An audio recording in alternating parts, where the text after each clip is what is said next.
Welcome to the Q Podcast. Q is about conversation. If we're really concerned about ending poverty, we've got to be more concerned about creating justice. Our cultural products as Christians need to both defy and resonate with the culture. And God's doing amazing things. His church is expanding, His church is growing. It's not what's the purpose of my life, it's what is the purpose that's been assigned.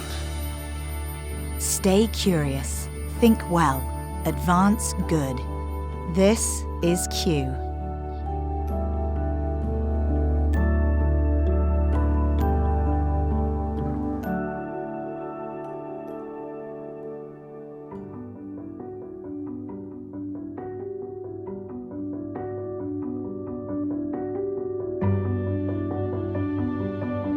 The widest divide in worldview in America can be found not between liberal blacks and conservative evangelical whites. The widest divide was between black and white evangelicals.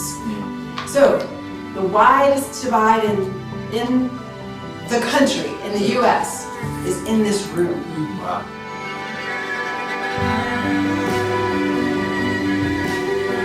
I'm Gabe Lyons, and today we're going to have a conversation about race, reconciliation, and the gospel. And this conversation is not an easy one. I know for myself, this has been a journey that's taken many, many years, and then over the last few months, it's become much more intense to try to understand what's really going on in American life beyond what we see on the surface as it relates to race conversations. I have to admit, I haven't really given a lot of consideration to this race conversation, but as I've watched the news, as I've seen the cases from this past summer all the way through about Ferguson, and then we all were shocked as we watched the video of Eric Garner, it certainly started to raise a lot more questions. And I saw not just our news media raising this question, but I saw it amongst many of my friends, many of my African-American brothers and sisters who are wrestling with, what does this really mean? How are we perceived? Do we really actually have the worth that white skin brings to a conversation or into a certain climate or into society? And in seeing this wrestling, I knew there had to be something more there for me to learn and hopefully for all of us to learn. And so the journey that we're going to take together today really began as an idea.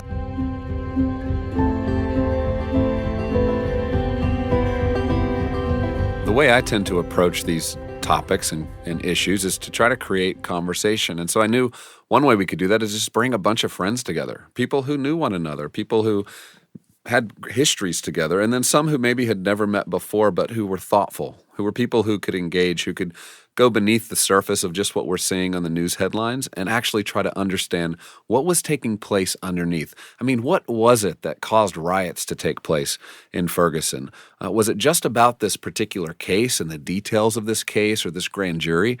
Or is there something more, something deeper that's been happening that's just now getting an opportunity to come forth? And so we're all recognizing it. And it begs the question, what is that? How can we better understand that? So as a Christian, it was important for me to try to get beneath just the surface. And so the way we did that was we hosted a conversation. I'm going to invite you in on that conversation today.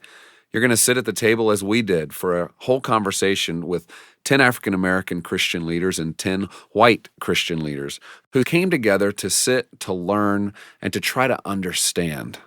You know, we recognize that many times we don't understand because we don't take the time. We don't care enough. We don't have enough time in our busy schedules to sit and listen, to try to hear what the other person's saying. And so this was going to be an opportunity for us to sit in on that.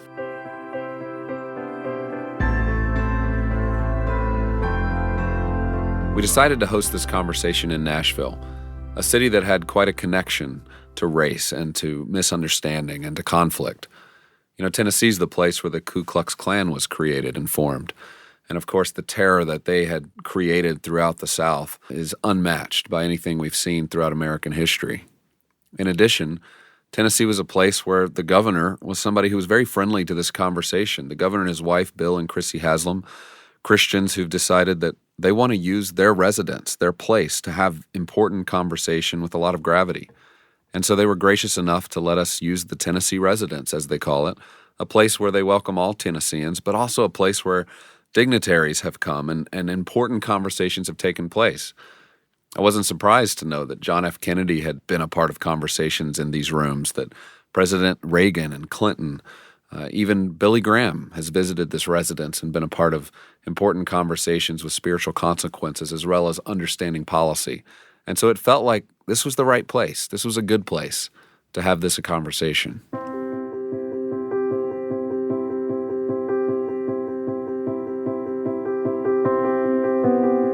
Never been to the residence before until that morning, and of course the sun was rising. It was a beautiful morning, and driving into the neighborhood and past several mansions and large homes, it didn't escape me to look up at the governor's mansion and wonder for a moment, could this have been a place that actually was a plantation at some point in the past? You know, it ran through my mind, how are our African-American friends who are joining us for this conversation going to even feel about that if this really is the history of this place? And so without knowing really the history, I just kind of went into this day and into the home, knowing that no matter what the past had been with this place, that the whole point of this conversation was to be some part of redeeming that, to be a part of moving forward, to move into the future where people who were even hosting us wanted to see this conversation happen. So as guests arrived, there was many hugs, many greetings, because plenty of these people are old friends, people who've known each other for a long time. And there were new people that we were meeting for the first time, and we're grateful that they had taken the chance and really made the risk to come sit in on a conversation that could get a bit contentious. And so we were grateful just for their willingness to travel and to join us and to be a part of this.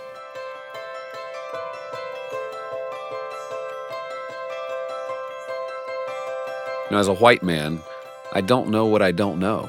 And so this is a journey of my own to try to understand and discover what I've been missing in my own understanding. The thing I've learned is it starts by listening, not talking. Just listening, seeking to understand the other, and that's what this day is going to be about. But before we jump in, I want to introduce you to a few of the people gathered in this room. You see, we moved into a room called a drawing room. That's the historic name for it. It's really just this really grand living room, a place with 3 or 4 couches that are overstuffed and comfortable, chairs, a fireplace, beautiful art on the walls. And so as we all gathered together, we formed somewhat of a semicircle, sitting in these comfortable seats. And the morning was going to begin with introductions. We knew we needed to know who was in the room. What perspective were they coming from? What was the conversation that they were here to have today? And so as we began that, I was blown away by some of what I began to hear.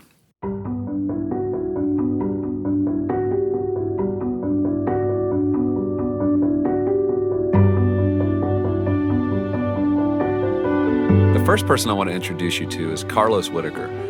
Carlos moved to the South from East LA, and so his background and history, especially around the topic of race, is quite interesting. He describes himself actually as a confused minority, and the reason he does is he talks about how his father's a first-generation Black Panamanian immigrant. And because Carlos's father comes from Panama, he grew up hearing that he was Latino, that's who his identity as a racial, ethnic heritage should be formed in. But then when he moved to Atlanta early on, he started to see Black culture and growing up realized that, man, if I want to associate well within this culture, I need to be Black. And so he describes himself as confused. And now Carlos, as a quote-unquote confused minority, is now in the process of raising a very diverse family. Let's listen in as he describes the tensions of having a diverse family. Speaking of confused minorities, my one daughter, Sohaila, whose skin is white as snow, came out whiter than her mother. She came out, she's 12. Her sister, same mom and dad, Sayana, came out dark as beautiful dark chocolate, right? They're blood sisters. And then we adopted our son, Losiah, from Korea.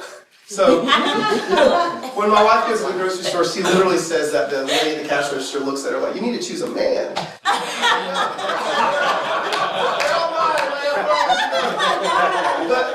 But when Ferguson happened, I just remember sitting on the sofa with my with Sohaila and Sayana. Sohaila's 12 and Sayana's 10. And Sohaila again is my skin hair child, and Sayana's my darker child. And I remember Sohaila going, "Daddy, I don't understand." And 2 seconds later, Sayana saying, "I do." I guess a month and a half I've been talking every day with Sayana, my 10-year-old, and oh my God, I just never knew. Yeah. just her friendships and even her relationships that she's in. She's like, Daddy, none of my friends look like me. And they don't. And so there's the parenting side of things for me, which, wow, these are homeschooled kids. These aren't public school kids who are experiencing this. And so suddenly there was a separation between these two best friend sisters, 12 and 10, that I didn't know was there. So there's that. Do you see what I mean? This conversation's quite complicated.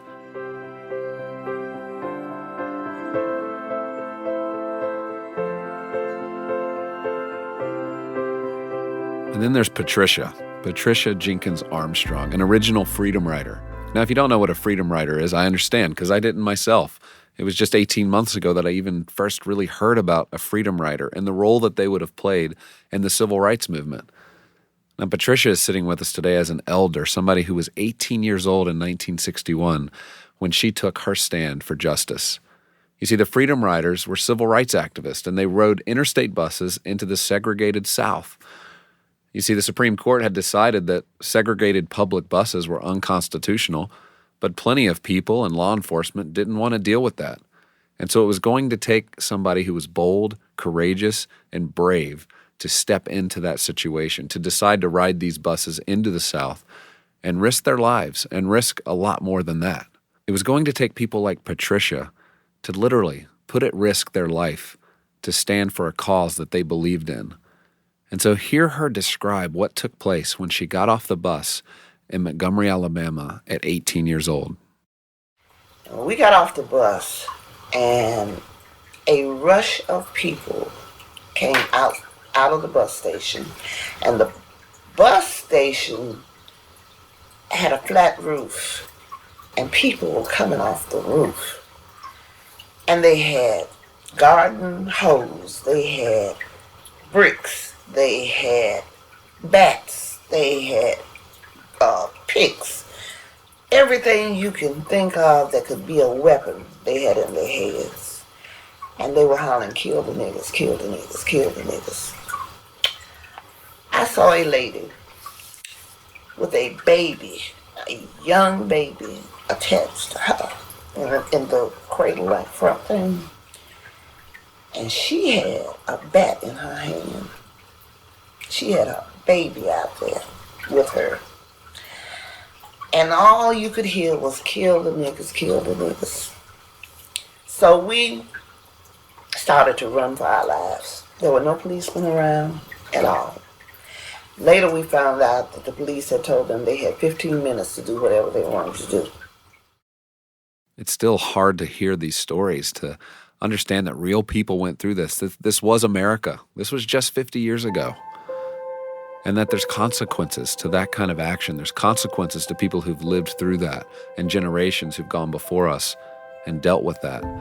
And so as we all sat somewhat stunned by the graphic nature of this story, stunned by the fact that Patricia, who was sitting here with us, had actually been through this. This wasn't just an idea. This was actually a part of her life, part of her story.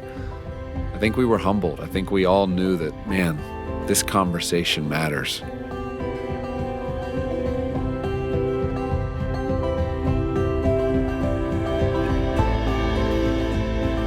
So the next person I'll introduce you to is Lisa Sharon Harper. Lisa's somebody who's been a friend of mine. She lives in Washington, D.C. Before that was in New York City. She's an activist. She's an advocate for justice. And it doesn't matter what the topic or the issue. She's one of the first people there on the front lines when something of injustice has gone forward within American life. You heard this when you first tuned into this episode, but I want us to hear it again in context. Lisa references the book by Michael Emerson called Divided by Faith, and really sets up why this room is so unique and also so important. The widest divide in worldview in America can be found not between liberal blacks and conservative evangelical whites. That's what I would have thought it was. He says in their 2,000 interviews that they did on the phone and 300 face-to-face interviews, they found the widest divide was between black and white evangelicals. So the widest divide in the country, in the U.S., is in this room. Wow. I know many people don't think of themselves as evangelicals, and even that term itself kind of brings up a bit of brand problem. And we go, well, that's not me. But obviously, as you think about media and we think about the way generally Americans think about Christians and they start to break down Catholics and Protestants, well, certainly evangelicals represent the majority of the people that were sitting in this room. And the last person I want to introduce you to is Michael Weir. Michael is somebody who has a great history of understanding politics and public life, and he does because he's actually worked on President Obama's last 2 campaigns and then served for the entire first term in President Obama's White House staff. He mentions an important point that I think many in the room are feeling that'll help set up probably why many of us never take the time to engage these conversations. The opportunity I see now is, again, kind of from the outside, but I've been, I think just the moment that we're unearthing some of this stuff, it also seems to me that the conversation has become more impenetrable for people who aren't in it and aren't living it. And so that is the concern I see. That is one of the concerns I see, which is that the very moment when you have a lot of white people not able to put their finger on it, but they know there's a problem there, there seems to be there aren't the entry points that there used to be to entering into the conversation without people feeling like they have to learn a whole vernacular and 5-step process of, and if they miss one of the steps of acknowledging their privilege or kind of doing this, that they're stiff-armed at it. And like, this is a time for opening doors to these conversations because I feel like we've been talking, feel like there have been conversations for decades about, oh man, it's time to talk about this stuff, and it's just the point when people are like, wow, something's going on here. The conversation's impenetrable. So I'm concerned about that. I think we have there's a moment here, but if you need to, if the only way you enter the conversation is by reading the case for reparations, and that's like and taking up that language, this is actually a time to be opening arms and inviting people into this conversation. As sick as people are of it, as sick as people are of explaining things to people who don't understand and didn't care to until 2 minutes ago, it's also I feel like that's part of the job. If you don't want to have these conversations, then maybe it's time for new leaders to come up who are willing to have those conversations. So that's what I see a lot. I see a more divisive conversation on race in some ways than we've had in a while, and some of that may be good. Some of that may be the churning of new kind of sentiments, but I think we need to start thinking about how we pivot to something that's more constructive. I think Michael's right. We do have this moment, but it does take all of us sort of walking in with a fresh perspective to say, hey, I want to learn. I want to listen. And as you can see, we have a lot of perspectives in this room, and it's not just another headline for people. This is very personal, it's real, and it's important. It's not just theory, but it's practical. And many people don't understand the events that recently happened in Ferguson. They see the rioting, but they don't get it. I'm hoping that today helps us get it a little bit more. And if I've been ignorant, I want to become aware of it. I don't want to sit in that blindness. We'll come back to the idea of rioting here in a minute, but I first want to talk about one of the most helpful, understandable ideas that came out of this conversation.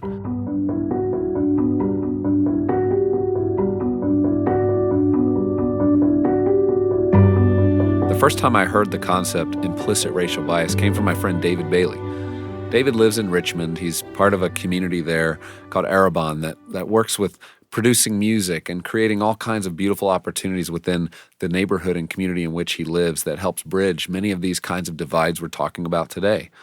But when he described implicit racial bias to me, it clicked. It made sense. It made sense that in my own life, I have some biases. I have things that I've never really thought much about, but that do weigh into how maybe I profile somebody or how I might consider whether somebody's dangerous just by the way that they look or because of my own fears and these built-in ways of seeing the world that actually affect how I might treat people. And so David explains to us what this concept means. Implicit racial bias, we all have it. We all have it. You know, it's a certain perceived kind of like stereotypes, understandings, the way that we process the world. And when we see white, Kenyan, Korean, black, you know, whatever the case may be, we just have certain kind of assumptions. Some of those assumptions are good, some of those assumptions are bad. But I think one of the things that implicit racial bias plays into these situations, like a Ferguson or Eric Garner, you could hear it at work and at play. So, for example, Gabe probably has never ever been referred to as a big scary white man or an opposing white man, but a big scary black dude or a black man, you know, that just sounds normal to us. You know, that's implicit racial bias at work, you know. I remember going to what we call the redneck part of town of Richmond, and I was going to this recording studio and I saw this group of white guys. They seemed to be poor and they seemed to be kind of redneckish.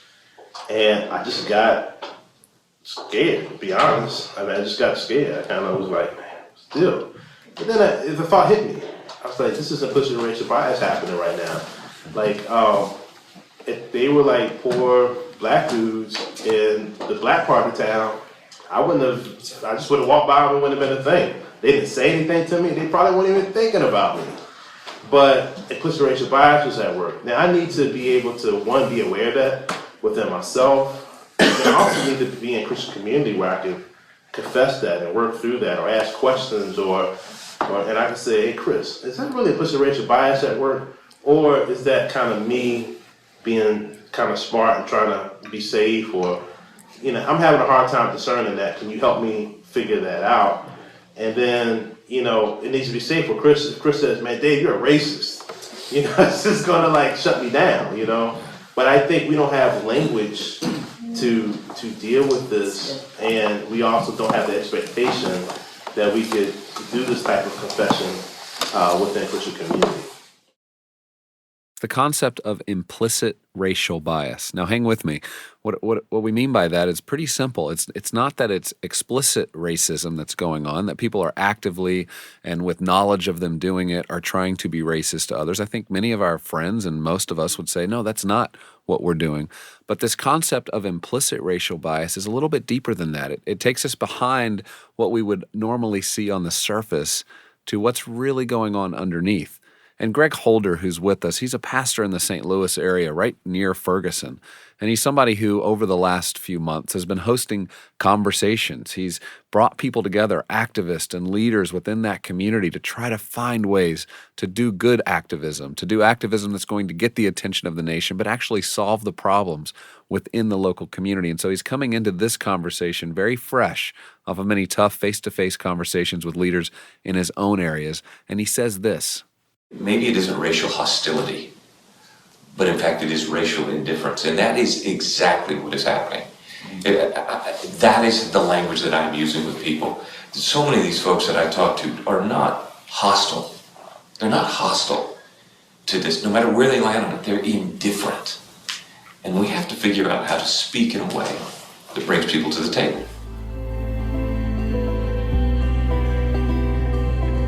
This is where it felt like the substance of this conversation was taking us all to a new place. There was an openness to acknowledge maybe where we have some of our own biases, but also an acknowledgement by David as an African-American male that he himself has biases. Even another participant in our conversation that day talked about whenever he gets on an airplane and sees someone of Arab descent, he actually profiles them. He thinks, if we're being honest, that many people do that we think about, was this person a terrorist or not, just because they might be wearing a head covering or something that we're not familiar with. And these are very practical ways that I think all of us, and especially as Christians, have to think about this sort of thing at a deeper level.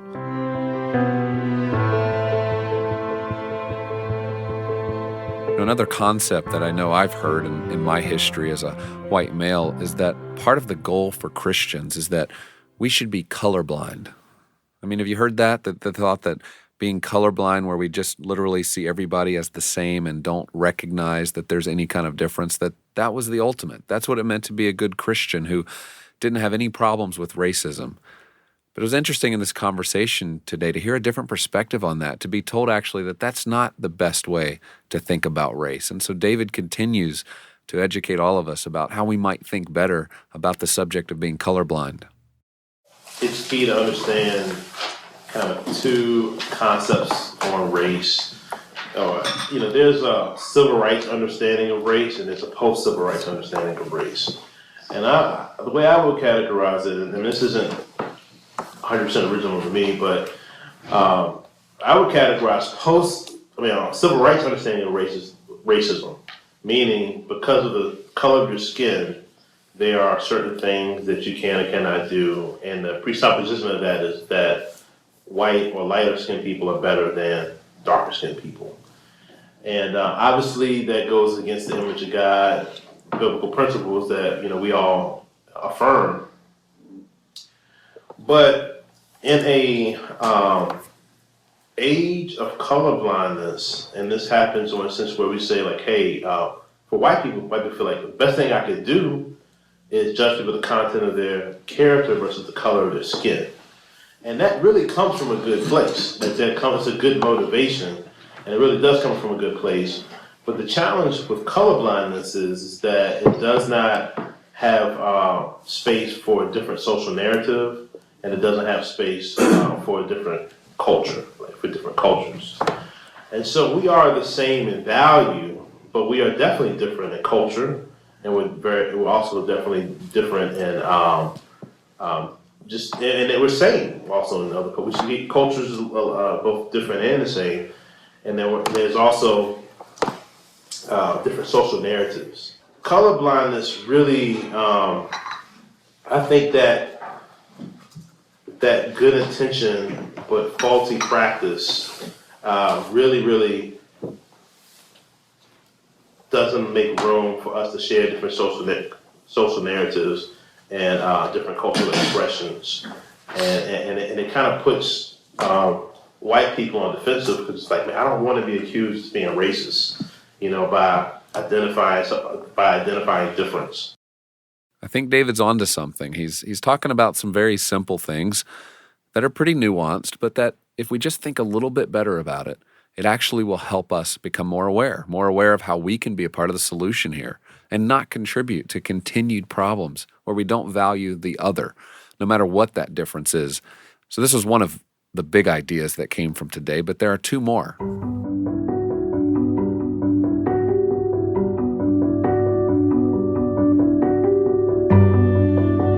As you can imagine, a lot of themes came up throughout this day, and we didn't have time to cover all of them, but there were a few that just stood out, that were big, that felt fundamental, that felt really important for us to expose and talk about. One of those ideas is this idea of the image of God.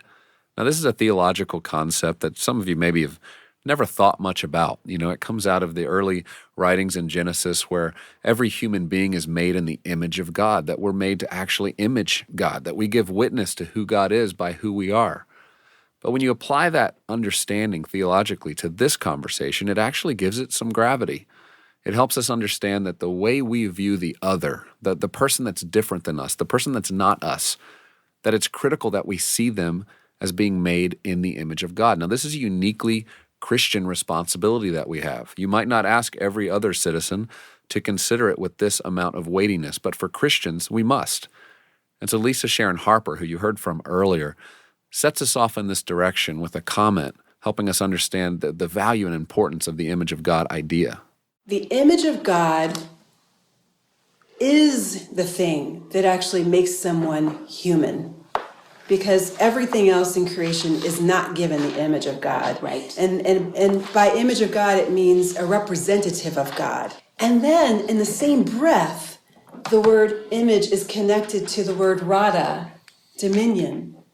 In other words, let us make them in the image of God and let them exercise dominion. And that word dominion, rada, in the Hebrew, in that context would have meant something like steward, which I'm sure you're aware of, or agency, exercising agency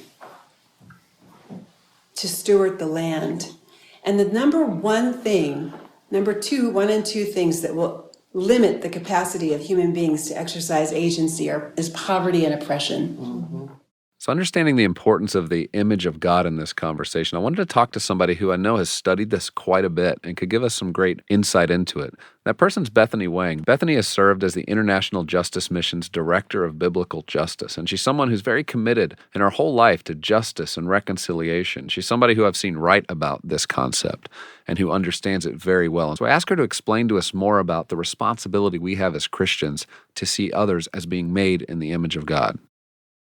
The image of God is this phrase that comes from the very beginning of the Bible, when God first makes us, when God first makes man and woman, he says that he is creating us in his image. And the reason that matters so much to us in our lives today, when we look at others in our world, when we look at people in our neighborhoods or our places far off from us, there are so many ways that we can have discord, that we can be divided, whether it's the differences in race, whether it's differences in economics, or just people being fundamentally different from each other. And I think what we always lean towards is putting together sound bites that we can use to argue against each other, or building straw man arguments so we can knock others down, or finding ways, even if we're trying to have compassion or love, we try to find ways to do that in a way that won't actually cost us anything in the end. And to think of other people as having the image of God, as being made in the image of God, it actually changes everything about how we see one another. And the way I've been thinking about it lately is just this idea of honoring other people, every single other person that we could come across, and to hold the image of God in them as holy. There's this holiness of who God is in every single created human being, no matter what.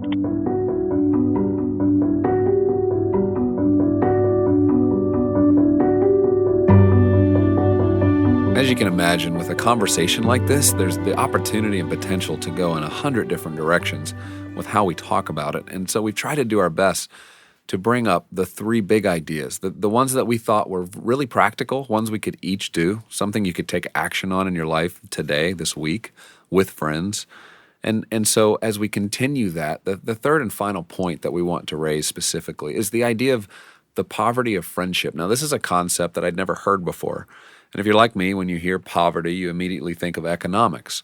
Well, Chris Hewerts, the founder of the Gravity Center, who's with us today, and Chris is a great guy. I wish every one of you listening could sit down and have a long dinner with Chris. The stories that he brings as a person who served alongside Mother Teresa in Calcutta, and tells of conversations he had with her, and has an understanding of justice that goes far beyond just race, but understands the differences we all create in our society when it relates to differences such as class and economics, sexual identity, you name it, anything that could separate us. Chris sees his role as being one that helps us reconcile, that helps us come together, to find one another, to love one another.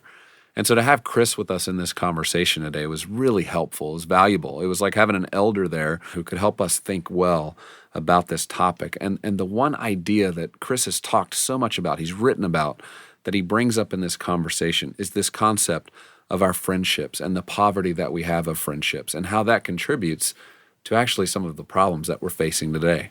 One of the lamentable things that many of us sort of experience in our own lives is sometimes the lack of diversity in our own sort of communal spaces, social spaces, or even sort of peer groups or sets of friendships.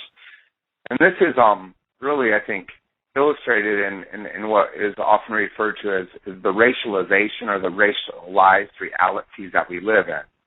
And so when we talk about racialization, what we're talking about is the sad sort of homogenized sort of spaces that a lot of us who are not racist find ourselves sort of trying to navigate through. We know that statistically, university-educated religious people are the statistically least racist people. And this, of course, makes sense given our values, our convictions, the belief systems that we live into. But often, university-educated religious people live and work and actually worship in some of the most segregated spaces. And so if we're not racist, we at least find ourselves in these racialized spots. And what this racialization, I think, fundamentally points to is the poverty, the deep, deep poverty of our friendships. And so what I often ask people to do is pull up their cell phone and look at the last 10 phone calls or texts that they've sent or received. And if you're a 20-something Protestant young woman, if you're a 40-something white heterosexual male, most of the calls or texts that you send or receive go to folks that look like you, live like you, worship like you, think like you. And so when we look at this list, this call list, these names on the hit list of our text, this is really a mirror back to us.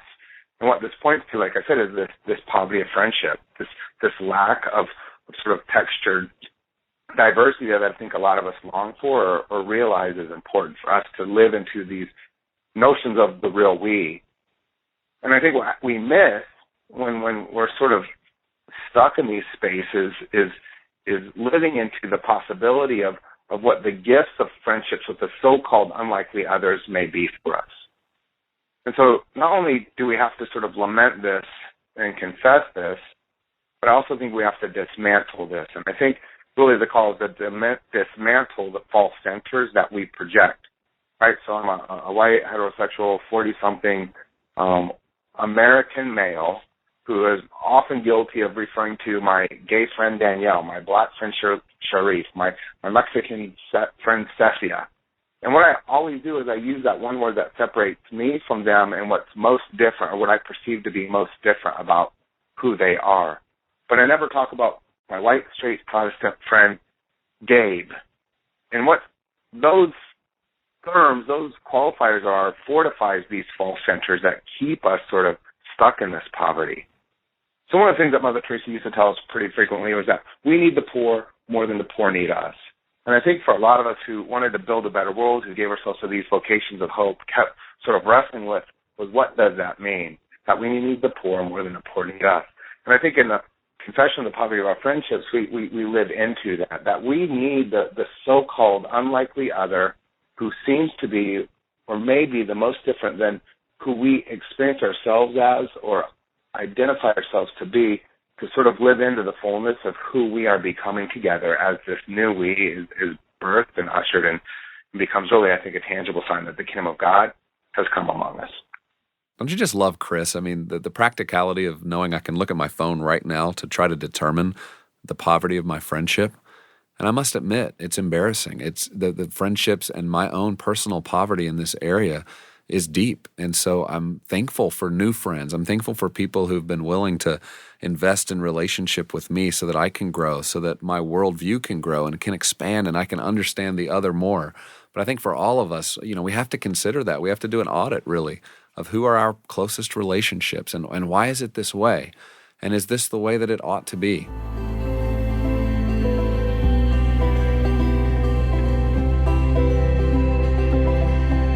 I wanted to come back to an earlier point. I brought up the subject of rioting because I know for many people listening, that's what they think of possibly when they think of Ferguson. They think of the literal police case, and then they think of this reaction.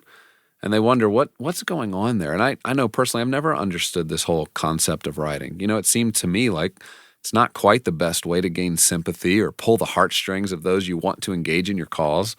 But I don't know anything about rioting. But when David Bailey mentioned it and just reminded everybody in the room, giving us some perspective on possibly why rioting happens, I think it was an aha moment for all of us. My heart is that when I think people riot because they're trying to give voice to something that's voiceless. And I think rioting is a point where that's it's hopelessness in rioting. And then you think, why are people hopeless, and where should people go for hope? And they really should go to the church.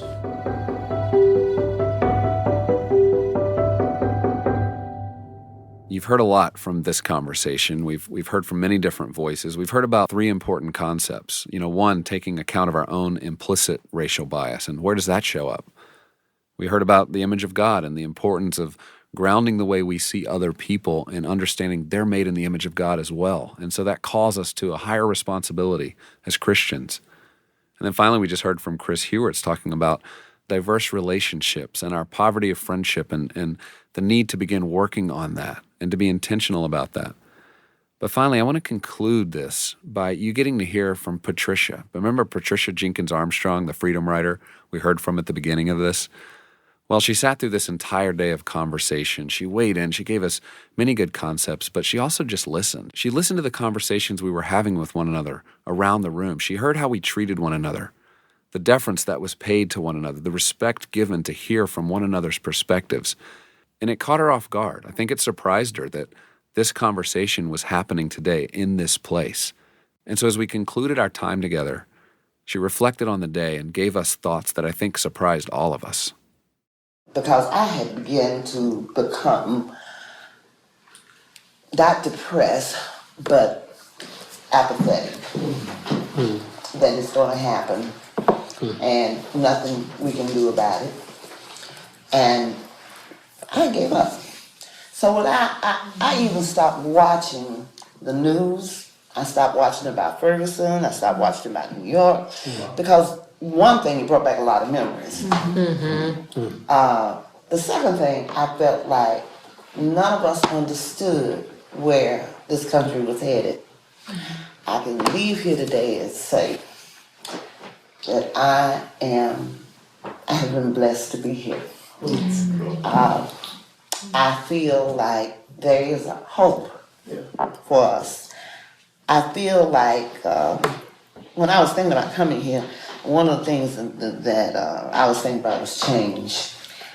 And I said to myself, well, that sounds good, Patricia, but where's the change going to happen?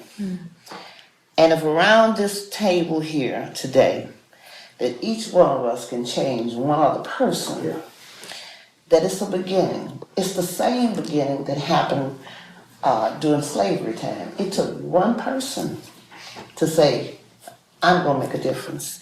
And each time there has been some type of change, it's taken one person. So if each one of us leave here today with the same hope that I have and the commitment, because now I feel like that I can go out. I was telling someone earlier today, I said, I speak a lot in January and February. That's my months. But mostly, I speak to Caucasian groups. Rarely do we get invitations from any African American groups. And I think because they don't have hope. And so they don't want to hear the pain. They feel like, well, that was then, and this is now, and we don't want to talk about it. And as a matter of fact, I had some people tell me that.